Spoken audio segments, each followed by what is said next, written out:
Purple Daily is daily Vikings entertainment. We just want the Vikings to win a Super Bowl before we die. I will ride with this group. Seriously, man. Please. And away we go. Today is a glorious day because Judd's camp notes are officially back to start the summer here, boys. We've got rookie minicamp notes from Judd. Judd with his reporting notebook, his pen, pencil, and highlighter. What is it? What is Phone. it? Where is it? Oh, Phone. digital note, the digital notes. I told did this you, last year, too. I That's right. transitioned Did in this training last year. camp. I transitioned to phone. But I thought Digital you notes. would take the notes from the phone and then transfer them to the notebook for the show, or do you Just not depends. Just depends. I did not this time, but I also was trying to. My main emphasis on Friday was to shoot as much footage as possible of every undrafted free agent the Vikings signed, because I knew that the interest in that would be absolutely sky high. No, I was shooting JJ McCarthy a lot, and Age actually put a lot of that on our Score North Twitter and probably TikTok account. An unnamed scribe in the Twins press room loves to do the old school writing on the notepad, like with the flailing of the notepads during post-game press conference. And it just, it's like now it's kind of not nails on a chalkboard, because actually it is kind of like therapeutic to hear that, but it's also 2024. Do we need the flailing and the scribbling mindless, aimlessly That's for Royce. 6 minutes? Yeah, it's not Royce. I would say Patrick if it was does Royce. that. He does it, yeah. I would, if it was Royce, I would say it was He Royce. does was it, and not it's Royce. like there's no way you can possibly get every word correct when you're He's writing. just trying to get the thought right. He's just trying to get the thought. That was the old school thing. Like for all of these new age journalists, Which well, is if you missed fine. an and, you're these unethical. accurate journalists. These inaccurate baseball quotes about, what happened in the seventh with a guy on third. You should be thrown out of the journalism community. But no, Pat does that. It's incredible. Pat, when you think about how Pat goes about his job, nobody writes quicker or is harder on a keyboard, aside from our friend Chip Scoggins, than Pat Royce. Both never learned how to type, and it's unbelievable. The hunting and pecking, like they've got it down to a science. What percentage of the notes that you are going to relay to us today are 100% accurate versus you just trying to capture the thought of what happened on Well, Friday they're my practice? scouting notes. Okay. Like they're accurate to me. Okay. I mean, Kevin Seifert might not agree. He might have seen something different. Alec Lewis, our friend from The Athletic, might not agree. But I'm coming to you with what Sports Dad believes to be true, and that's all I need. Okay. So before we dive in, let's talk about your hooded sweatshirt here, our official gas station convenience store of Purple Daily. Pop the sweatshirt. Kids pop it. Yeah, that's exactly right. That would be Quick Trip. A great place to pick up everyday items. You see them right there. Poppity pop. Milk, bread, produce. I'm popping it again because that's right. You're going to get everything that you could possibly use. In fact, you know what? If you stop at Quick Trip to fill up the gas tank, Declan and Phil wait far too long. I do not. Maybe you go in and you say, instead of making a separate trip to the grocery store, I can just get everything I need here at Quick Trip, because that is how simple it makes your life quick, easy, and they always offer a great value at Quick Trip. Okay. It's the first Judd's camp notes been a while. of the summer here.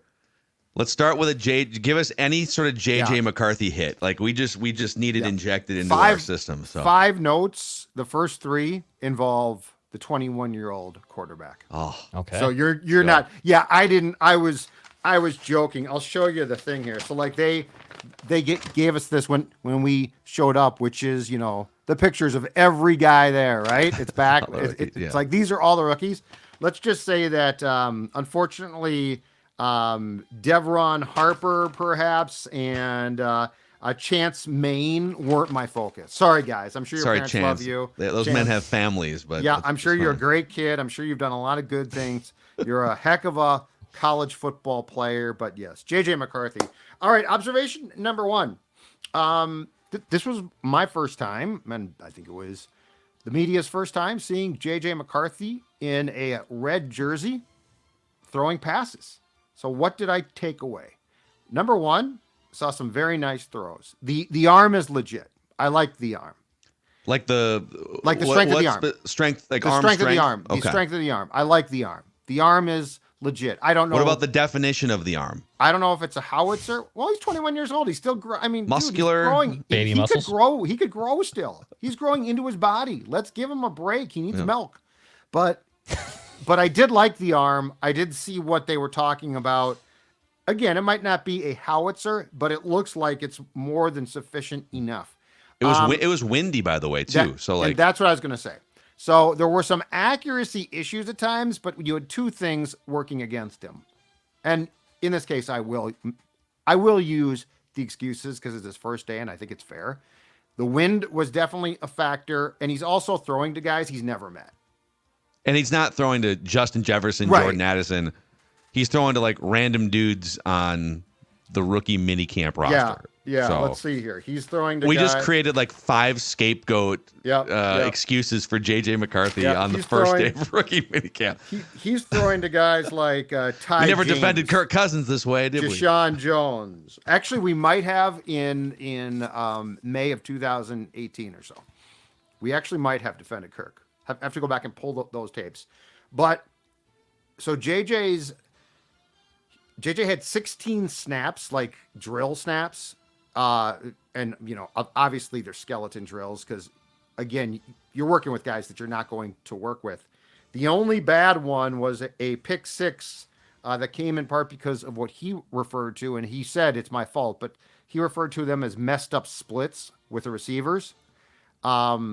And it would have been returned for a touchdown. But that being said, all in all, for a first day, I thought it was pretty solid. I thought it was good. Which gets us to point number 2.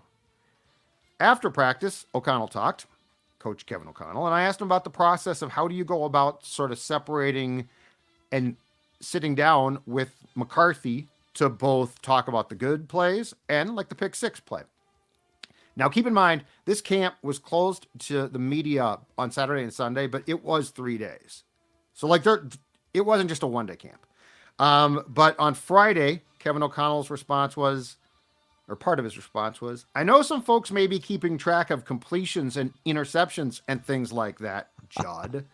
It's too early for that conversation. I can tell you that much. It's all teachable, which I liked. So we're already making excuses. I have a bad feeling about this. I feel like they should have given up a 2026 first-round pick for Drake May. Can we call the Patriots back? All Drake, teachable, Phil. Drake, All you look teachable. great in purple. Oh my God, he almost said it's easily correctable.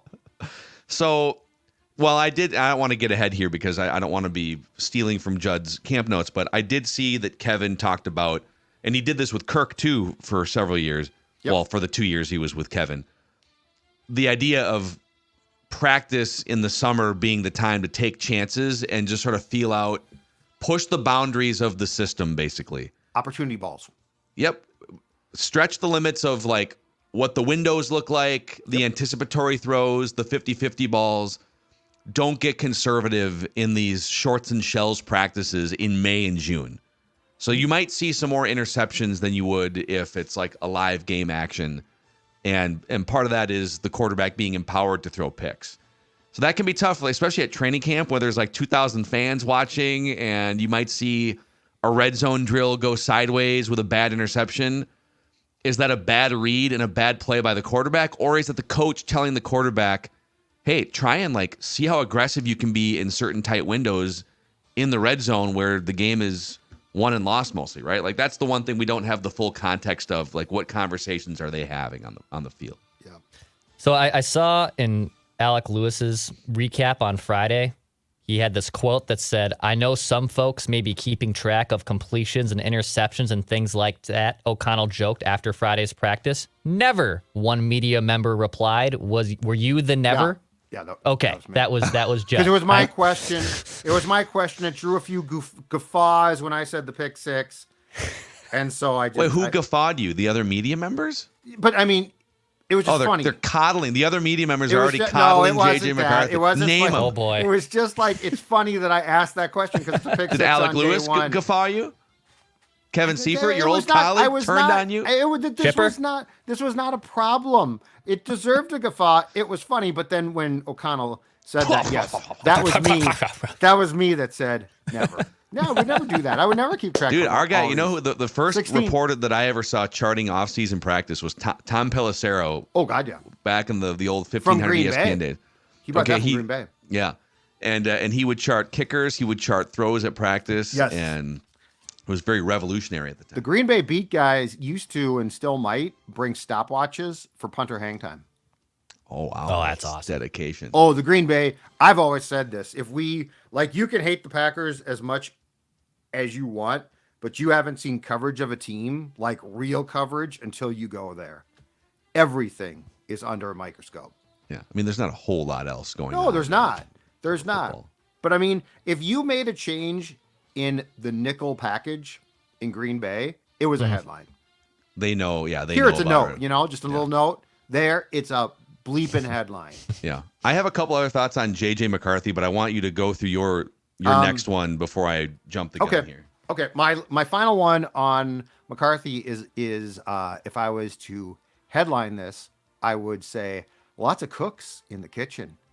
So throughout the practice on Friday, I saw O'Connell, of course, not surprisingly, McCowan, Wes Phillips, and I believe I also saw the quarterback's coach, all at different times, paying close attention and instructing him. Now, at first I thought, is that too much? Like, that's a lot of voices. McCarthy said post-practice that it's all basically the same. So, like, everyone's on the same page. So he's not getting different ideas and different philosophies. But I did think it was interesting because it goes back to the old adage of it takes a village to raise a child.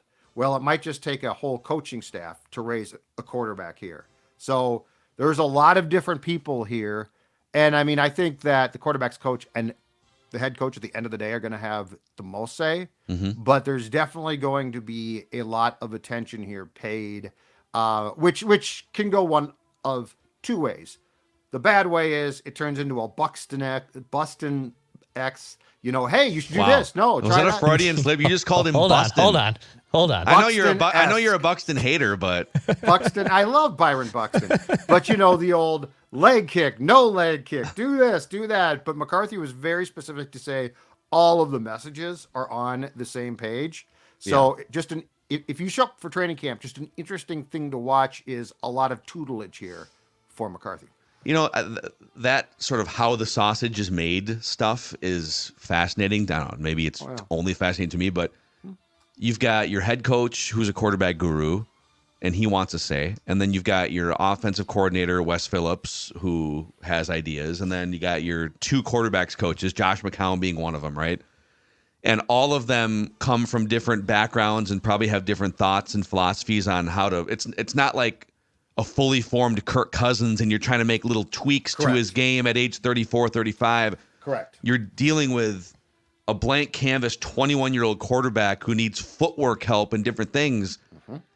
So the coaches all get in a room, I'm assuming probably throughout the draft process, but once they draft him, they've got less than 2 weeks, or basically 2 weeks until rookie minicamp. So they all need to get in a room and say, okay, I can't have Kevin O'Connell says, I can't be telling him one thing here, and then you go off script and tell him something totally different about footwork. So they all have to get on the same page in those 2 weeks about everything that they're teaching JJ McCarthy, so that he doesn't hear three different thoughts or three different pieces of advice, like, on the Twins side with Byron Buxton.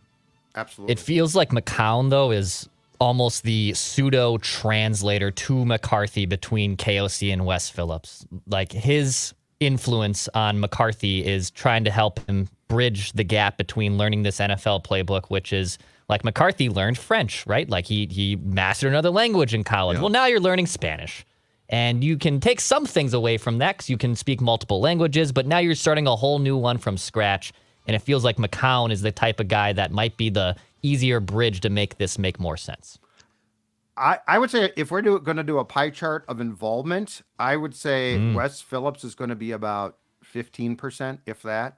Like he's gonna be allowed in the kitchen, but then it's time to take the chips and go out to the table and deliver them while the cooks do their thing. And he's more like the schematic overseer. Yeah.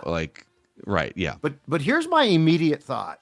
I wonder how far now O'Connell and McCarthy both said that the pre-draft meetings that they had when they actually put McCarthy through some stuff has given him a leg up. But in reality, and I don't know this, but I'm curious too, like a time like this, are they going through the playbook hard or are they just trying to refine his mechanics as well? Because like there's to Phil's point about Kirk, like the thing with Kirk is that was all playbook and it was suggestions on mechanics, but you didn't have to refine them. Mm-hmm. I feel like with McCarthy, there's probably, hey, your footwork, I don't care if you play for the Toronto Argonauts, the Vikings, or the Calgary Stampeders, your footwork's not right. Yeah. Things like that. So like I tend to agree. I think this process is going to be incredibly intriguing. And it's the type of process that, quite frankly, I think some young QBs who fail probably don't get. Yeah, I want to. Can I read a chunk here, kind of piggybacking off of this stuff, like the development process that you're talking about? You've got the mechanical stuff, but then there's also just like processing an NFL playbook and all that stuff. I'm going to read you a few sentences from Kevin Seifert's interpretation of the practices. The Friday everybody one. else has interpretations. Alec Lewis, now Kevin Seifert. I want to see if you agree or disagree. Yeah, Sports Dad's hurt. Former He's aching. So Kevin Seifert said that it wasn't an accident that the practice largely went smoothly for JJ McCarthy, despite an interception and some incompletions, as he's been immersed in their scheme since before the draft. During a private workout with Vikings officials in early April, Kevin O'Connell went through portions of his day one install as a way to gauge McCarthy's schematic aptitude. Since then, he has participated in a series of video calls with the coaches and walked onto the field Friday with far less nerves than he otherwise would have had. He said it didn't feel like the first day. You were there for that, obviously. But O'Connell added that he and Kwesi have spoken about their plans to create an intentional and methodical development program for McCarthy so that he will be ready to play both physically and mentally whenever he makes his regular season debut. It is fully expected that veteran Sam Darnold will take the first team reps when the veterans begin football activities next week, and then McCarthy can kind of take a back seat. But O'Connell said that McCarthy's recall of their previous schematic work jumped out right away because, he's not going to the clubs. He's not, he's a football guy. He's sitting in his room studying a playbook. Yeah. He's obsessed with football. So I thought that was interesting that Kevin O'Connell basically said, hey, he's been immersed in this thing for a while. He knew that we were an option for him, one of the few teams that might draft him. And his retention so far has been a positive thing. It's so good that when he came out to talk to us at the podium outside there at TCO after O'Connell talked, he came up, took one look at Mike Max and said, "It's Mike, right?" Oh, so he knows your guy's name. So does he know your name? No, I don't think he did it, and I didn't tell him just in case things go wrong. Hold up that. Do you have the little roster with the photos that you showed us of the players? Yeah, that's right here. So for the YouTube audience, Judd's holding up an 8.5 by 11 sheet of paper with the headshots, all in color, of all the rookies that were at rookie camp. Yep. Do all those players get the same sheet? Headshots of you media people that are out there at practice? Yes. Now I don't know that they get it now. They get it they used to get it when I was on the beat for the Star Tribune, which you might recall I was actually the lead beat writer for the Star Tribune on the Vikings. I remember for a while. that. I'd like to remind you of that. They used to get it the first night of training camp. Oh, so they don't get it for the OTAs and so I don't know that they get it now, but they used to. Okay. They used to, at least with your guy Chili. He used to hand it out the first night of camp, to which Chip and I avoid this guy. Always thought it was like a scene from Animal House or something, where they're like balling it up and throwing it at the chalkboard. Who are the geeks? Crossing people's faces out in red. Yeah, taking Chris Thomason's picture and like putting a mustache on it. Oh man. The other thing that stood out to me was the and this is kind of a leadership thing that maybe doesn't matter, but I think it's kind of cool that McCarthy felt so comfortable and confident as a quarterback and a leader that he challenged the defense to a little contest that, hey, of the 16 passes I'm going to throw today, or he didn't know that at the time, but of all the passes I'll throw, Right. if 3 or more hit the ground, or if more than 3 hit the ground as incompletions or picks, then I'll do the sprints after practice. But if I hit my number, you guys, the defense, have to do sprints and whatever, extra cardio. Yep. And then he told you guys at the podium, as you saw after practice, I was doing extra running, and that's because I threw too many incompletions. O'Connell actually I love that said, stuff, man. Yeah, O'Connell said, "Look at McCarthy's still out there working hard." Like thought it was like a altruistic thing, and then McCarthy came back. He's like, "No, I lost the bet." I lost a bet. Which is yeah. But look at him. He's already bonding with his defense, bringing the whole team He's together, super both sides personable. of the football. I mean, I hesitate to get over my skis until I see things go wrong. But he's super personable. Like he's going to be personable. Now, the problem was when things went well, Christian Ponder was too. Like there's so much more to this as far as if things go wrong, can you take control? He looks like he can, but I'm not going to make that judgment or assessment. I do think, so there's 2 things to go back to, especially OTAs, but there's 2 things that strike me there. One is I'm hoping that he gets the second team reps behind Darnold, because I do think watching the first team reps are going to help him with what Declan talked about, which is the retention of seeing the plays run. But I would like to see him get snaps. And so I'm hoping that he gets, and it's not like there's a ton of second team snaps, but I'm hoping he gets those. So that's the first thing. The other thing that's sort of interesting about this is, a year ago when Justin Jefferson didn't show up for OTAs, he said he was busy, but we think it was probably because of the contract as well. It was with Kirk, and it's like, okay, that's not great, but it's certainly not bad. With Darnold being new and then McCarthy being the future, I would like to see them, and I don't know if there's something off campus that they're going to try and do or not. It could be Darnold, it could be McCarthy, it could be both. But I would like to see Jefferson get that work with guys who he hasn't played with. So that's the difference from a year ago to now. Is a year ago, you basically could just dismiss it. Now I think it becomes more important that Jefferson, if you can get him here and get him that contract, that he gets the opportunity to do this work, because you're going to go in, to training camp then, and it gives you time. But I think every snap that you can possibly get definitely would help. Yep.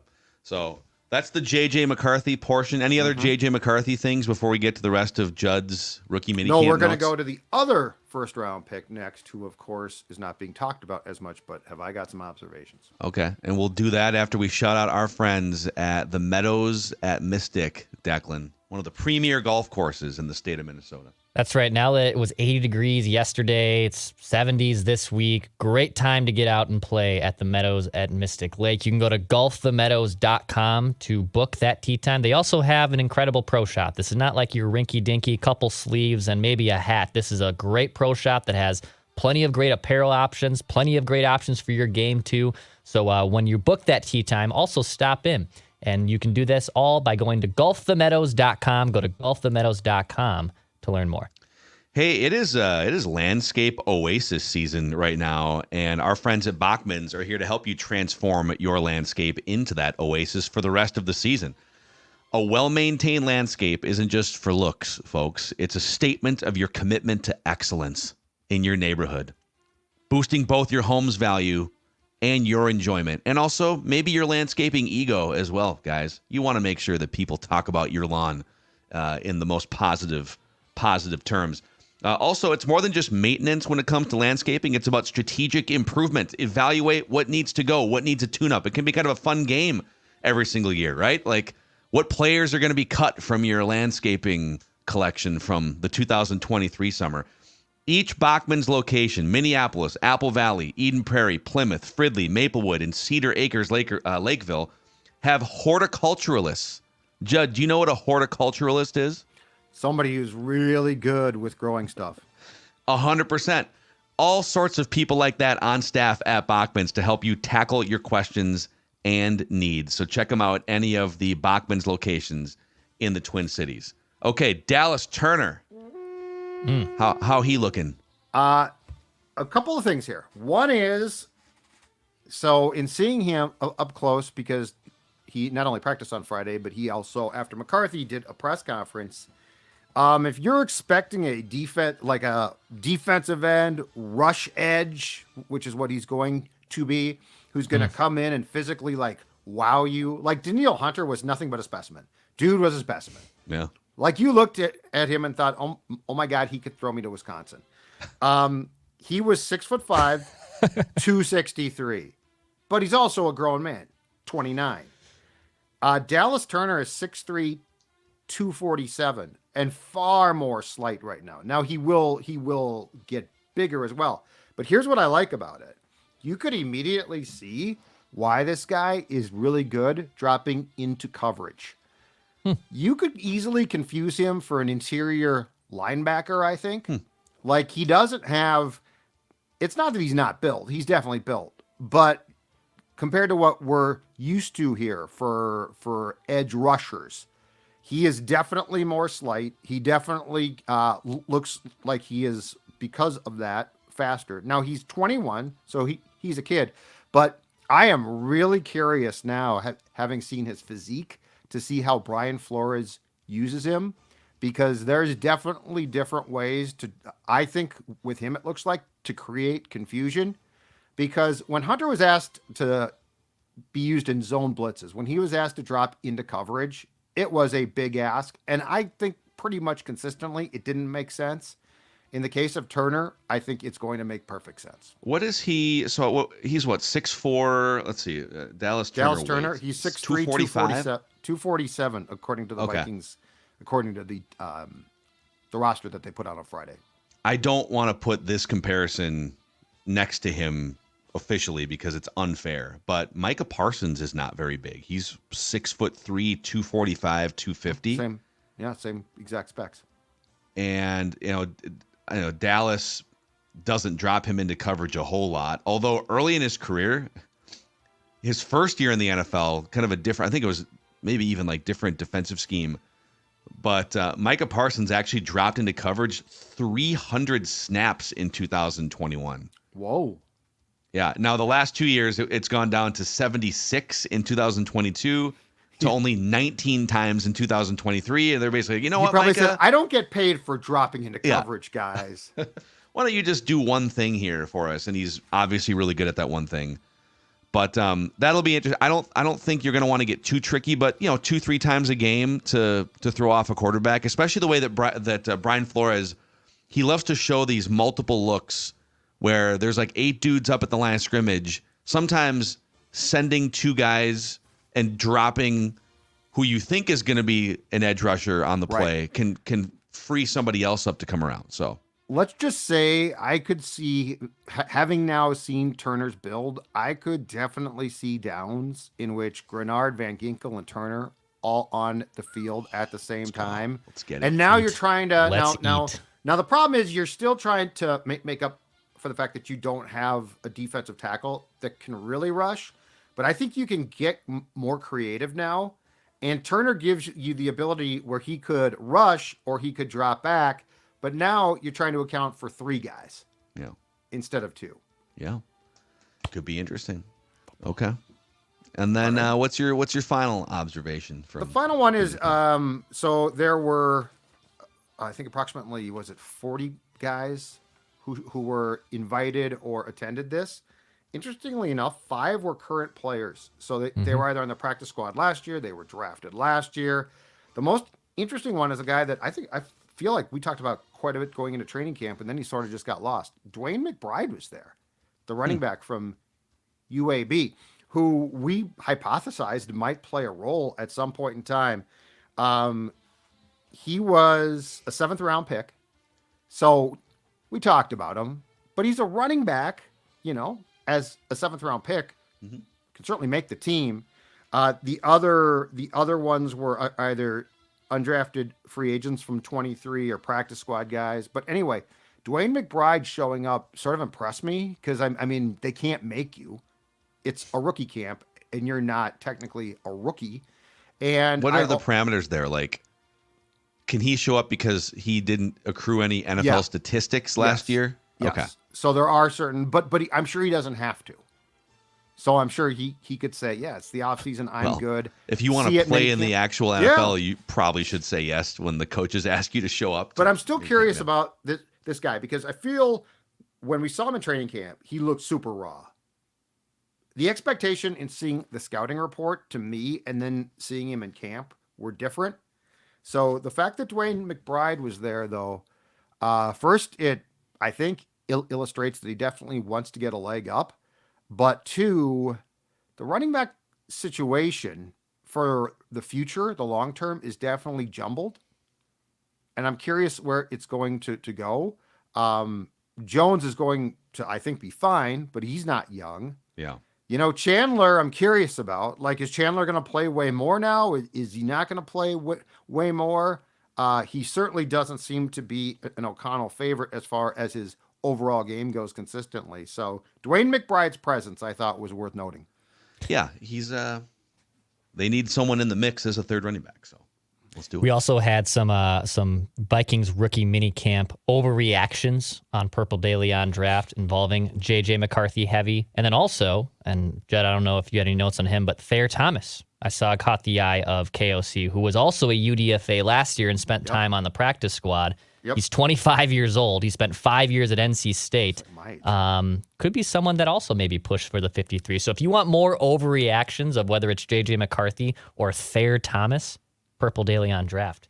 I can't believe it. Thayer Thomas right JJ McCarthy. For those of us charting his throws, I'm astounded. Was KOC suggesting that you shouldn't be charting his throws? That's unfair? Oh, boy. Was he kind of criticizing you?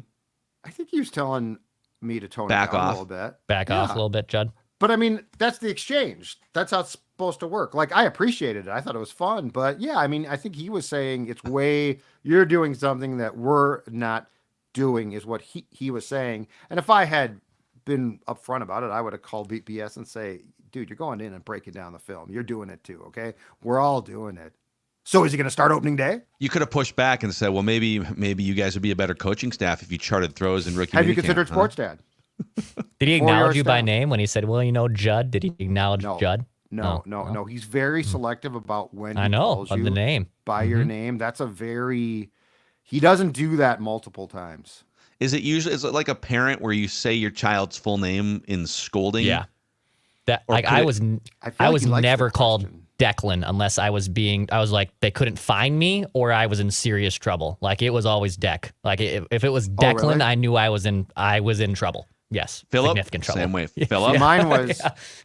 Mine was Judd James because I don't have, like, it's not Judson. It's not, there's no full name. It's just Judd. Is Judson a full name for Judd? Yeah, it can be. I know some Judsons. Judson. Yep. And then it gets shortened up to Judd. So if your mom or dad are mad, it can be Judson. I don't have that, but Judd James, which is my full name, if that happens, is a really good whack upside the head. It's about to go down. Yeah. Not that I got hit. I'm not trying to say I got hit. God bless my mother. We don't condone physical abuse of children. Yeah. I didn't get whacked upside the head. I do have a hard count topic for you guys. Let's do it. Presented in part by our friends at Nicolay Law, the official, exclusive, personal, the reigning, defending, exclusive, official, personal injury law firm of Purple Daily. So Nicolay Law knows that when you or a loved one gets injured, ordinary life can come to a stop. It can get chaotic. That's where they come in with a guiding hand to help you get the compensation you deserve after an accident.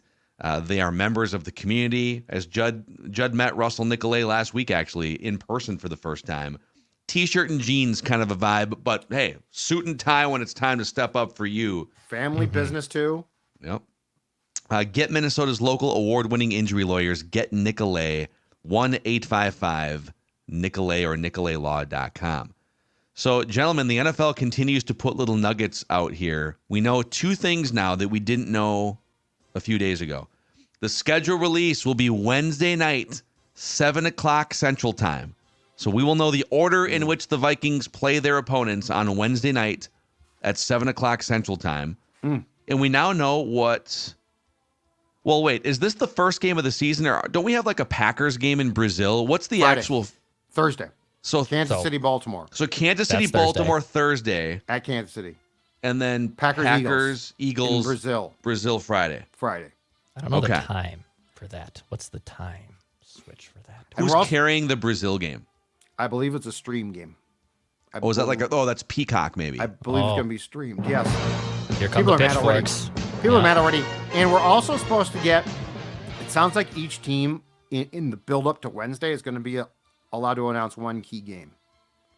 Okay, Yeah. so we're gonna in get the a next leak couple of some kind. days, we should be, the Vikings should be putting out, like, hey, we're going to play the Falcons at midnight because we're going to go kick their ass or something like that. Would you be more worried if it was a noon game against the Falcons, Kirk? Like It's not like bode well for the middle of Vikings, does October, it? a noon game? I would. It's the he's during the Kirktober? noon game slayer. Yeah, I don't want to do that. Kidding me? If the league came to me with that, I'm out. I'm not Yeah. even showing up for that. 375, 4 touchdowns. So yeah, the one thing that people are there's like Awful Announcing had a big write up about this, that it sounds like the Christmas games are going to be a Netflix deal, It's genius. and I think it was Awful Announcing. They put together like the math on to get if you want to watch every NFL game. Yeah. You need Peacock for this much a month, and then you Amazon. need Amazon for the Thursday night games, and then you need Netflix for the Christmas games. And I don't know. I think people love to be outraged over things. So I just want to say, most of us already have Netflix. Yep. Like, do you guys all have Netflix? Yep. Yeah. I think there's I'm pretty sure 75% of the country has Netflix at this And point. this is their first foray into live sports. Yeah, they've done They've never done live sports before. They've done documentaries and stuff, but they've Yeah. They're Genius. about to do Monday Night Raw And they get starting Raw in, next in January. January. So they're about to go all in on. How about the fact that this league is so genius that they've sold these TV packages for billions, but they withheld this Christmas Day thing to sell it independently. Yeah, because they can charge more for But all like if these you're Fox, you're like, morsels. no, hold on a second, we get that game. They're like, no, you don't. You didn't. Not sign anymore. for You it. don't. Yeah. So a lot of people are just accusing the NFL of being greedy and leveraging their popularity to charge more money from fans and from. It's like, yeah, that's America. Like any sector that has the supply and demand leverage, Yeah. you're going to pay more money. I mean, I would put it this way. The NFL is my favorite TV show. So I am willing to pay more money for my favorite TV show. And by the way, I think the people that are complaining the loudest are the ones that have, like Judd, have cable and these streaming things are on top of your cable. I still find that YouTube TV plus Netflix plus Prime plus Peacock and a couple others is cheaper than paying like $300 a month for your cable package. So I don't know. I got my own. Take my money, NFL. I Your got my product is twins' still good problems. enough. I'm not. What I do, because I have 6 nephews and niece, so I got all these nephews and kids running around that need to be glued to the TV. So in fact, the streaming dues, as I call them, are due up this week. Every 6 months, I charge all of my siblings because I bill Netflix, HBO, Disney Plus, Hulu, ESPN, all of that. I bill that to my siblings, and we split it 4 ways, and it works great. That's what I end up doing, and it works out phenomenally. Now, I know not everyone has a bajillion nephews like I do that are glued to television screens, but that's how I What cheat if you the have a system. small family? You're offending people with small families. Yeah, with this. well, then give it to, I don't know, your cousins or something. You can Your neighbors. or hoard it out. something. Yeah. All I ask is that the streaming platforms get it so that you can flip around to games on normal TV at the same time. Because, for me, I have to get out of the stream to go to ESPN, right? Don't you? Yeah, I don't know what business model is going to come in. I mean, really, it's the home screen on your Roku platform Right. is the aggregator. Well, I mean, we started with black and white. They got color. Let's just fix this. But I don't mind the bills. But I need ultimate comfort. I will say this too. I did the math. 92% of NFL games are still available through your Fox, CBS, your normal. And if the Vikings play on Netflix, it's going to be shown on a local channel. That's how it works, right? Yes, it still works that way. So like we're complaining about the fact that the league is monetizing, and if you don't like that and you're a basketball fan, hold on to your shorts. Amazon is about to get a deal where they're going to stream a ton of games. NBC trying to get back in. Do you really think that is for? You know what we need? Round Ball Rock. Oh, sorry. Yeah. Do you really think that that's for NBC? Give me the streaming That's for platforms. I need Peacock. all them to watch the games. I can watch them. The NBA is about to go streaming. So, like, if you're like, football has 6 games, those bastards, you just wait. Yeah. You know what's happening, too? I know we got to run here because we got to score on our Twin show to record, and the Twins are ridiculously hot. But Red hot. TNT is basically gonna be dead, right? Like, With what basketball? is the like? If Turner TNT loses the rights to either Amazon or NBC, if they get frozen out, what are you watching on TNT besides? Well, Judd's gonna watch Law and Order all day and like Lord of the Rings. They don't movies. show it anymore. So they don't even show Law and Order anymore. No. NHL still has their deals with Turner, so I don't think those would go away. And that's not, and I know that's not as big as the NBA. And there are select games and March for MLB Madness on there and March Madness. So I don't think it's completely dead, but it does lose its probably biggest fish. They won't be dead, but it definitely hurts them. And then the question is, if Ernie Johnson won't leave, what becomes of the studio shows, and can someone get Barkley? But this is going to be Amazon and Peacock. So Just like if you don't like streaming, but you know what? God did not create smart people so I could suffer. So find a way that I can just easily go. Like, I'm not that smart. I have no problem with that, but people are. So figure it out for me so I can just scroll through my channels. Yeah, I do feel you on that. You have to back out, go to the main menu, click on your new app. And then you got to go back in. It's just a pain in the ass. It really is. Makes it tough to live life every day when you have to wait an extra 15 seconds It's to watch trial. the next football game. It's a trial. So thanks for hanging out with us here on Purple Daily today. Daily Vikings Entertainment, where we just want the Vikings to win a Super Bowl before we die. And rookie minicamp is where it all starts.